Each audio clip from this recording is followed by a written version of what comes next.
Hey guys, welcome back. So, this is the new MEPS Space F7 flight controller. Now, MEPS is a new company and they have been recently launching a lot of new stuff related to FPV. Now, this is all the stuff which you get inside the packaging.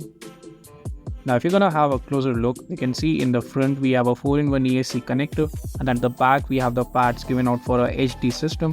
And in case if you are someone who wants to run an analog system, then you have the pads available over here as well. Now the first thing which you are going to notice is the pad size. Now pad size of this flight controller is quite big, and it is going to be very easy for you to solder some wires onto this flight controller.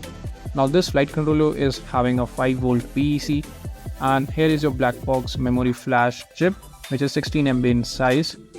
Now if you're gonna look over here, we can see we have a VTX split mode which can be configured using the pads provided, and over here we have a gyro which is ICM42688P, and over here we have TVS diode. Now TVS diode is going to protect your flight controller from any kind of electrical damage during a crash.